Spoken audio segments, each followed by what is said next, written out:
October 8th.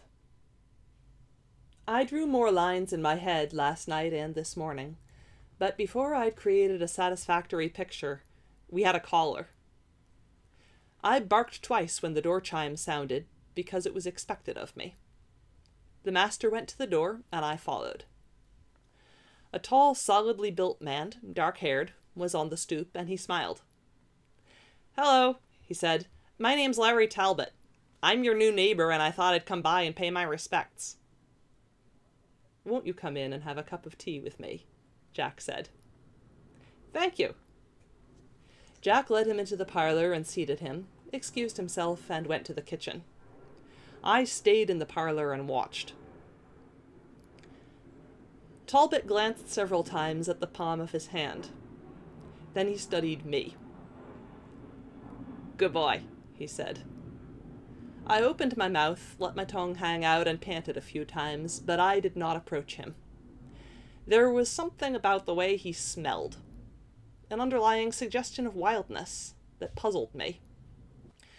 Jack returned with a tray of tea and biscuits, and they chatted for a time, about the neighborhood, the weather, the recent rash of grave robbings, the killings. I watched them.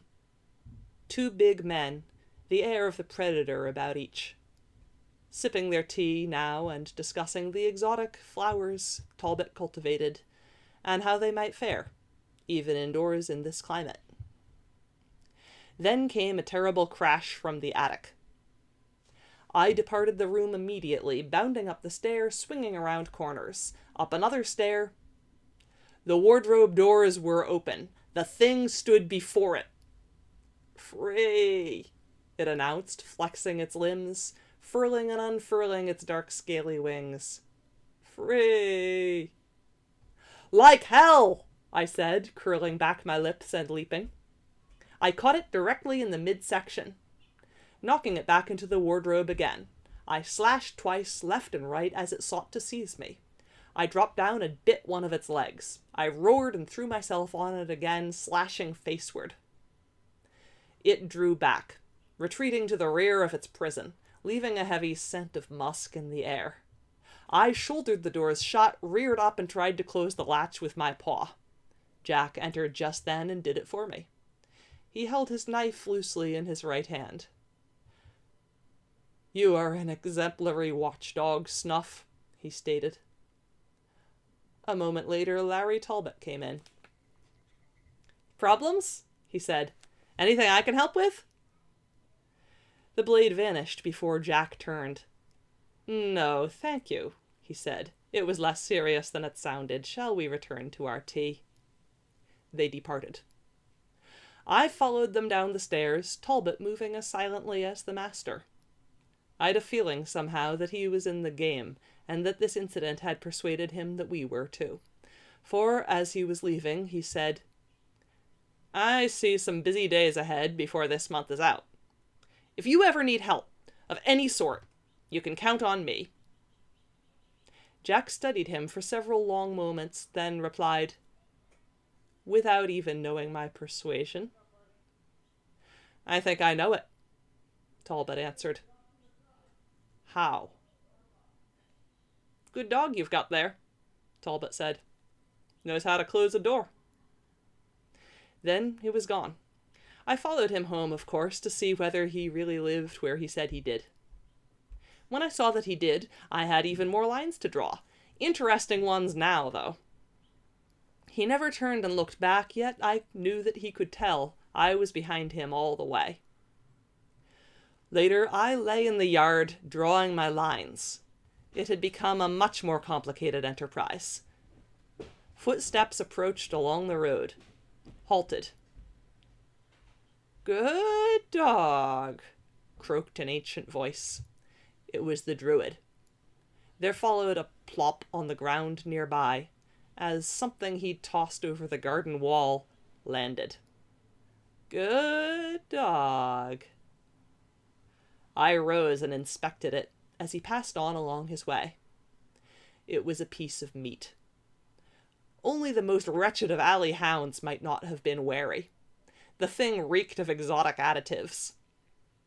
I picked it up carefully, bore it to a soft spot beneath a tree, dug a hole there, dropped it in, covered it.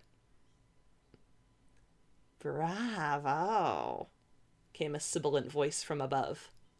"I didn't think you'd fall for that one." I glanced up. Quicklime was coiled about a branch overhead. "How long have you been there?" I asked. "Since your first visitor came by, the big one. I'd been watching him. Is he in the game?" "I don't know. I think he may be, but it's hard to tell. He's a strange one. Doesn't seem to have a companion." "Maybe he's his own best friend. Speaking of which..." "Yes?" "The crazy witch's companion may be running out of steam about now." "What do you mean?" "Ding dong dell." "I don't follow you."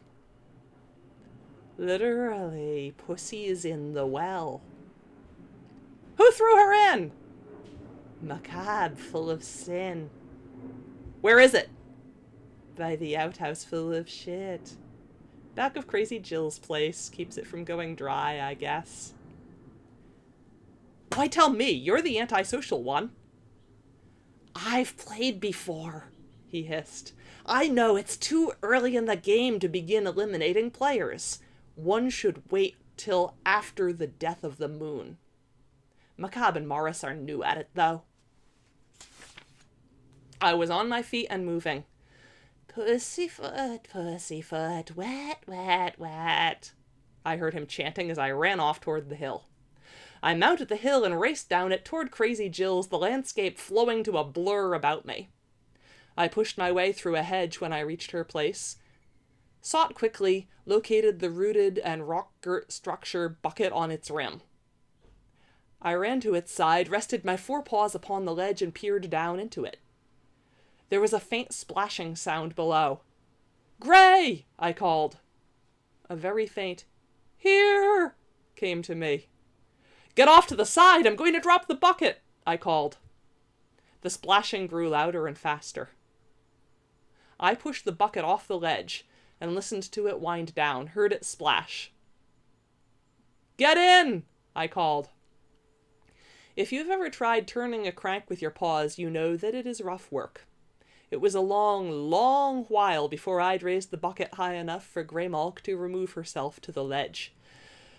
She stood there, drenched and panting. "How did you know?" she asked me. Quicklime saw it happen, felt the timing was bad, called me. She shook herself, began licking her fur. "Jill snatched a collection of Morris and Macabre's herbs," she said between licks. "Didn't go inside their place, though. They'd left them on their porch. Nightwind must have spotted us." "Anything new?" I told her about Bubo's visit last night and Talbot's this morning. "I'll go with you," she said. "Later, when I'm rested and dry, we'll check out the Count's crypt." She shook herself again, licked again. "In the meantime," she went on, "I need a warm place and some cat nappery."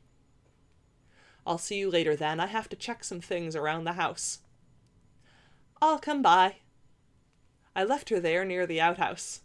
As I was making my way through the hedge, she called out, "By the way, thanks." "De nada," I said, and I moved on up the hill.